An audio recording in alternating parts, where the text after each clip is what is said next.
Hey guys, today we are going to fix the speedometer in my truck by replacing the speedometer cable.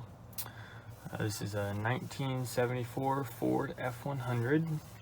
First step is going to be take out the dash. After the dash, take the gauge cluster out and unplug the plug behind it and the speedometer cable. Here you see the plug that goes into the back of the dash and the speedometer cable. And that's the hole in the firewall that the speedometer cable goes through. So we're going to go around to the engine side and pull that out. With the speedometer cable pulled out of the firewall, next step is on the transmission.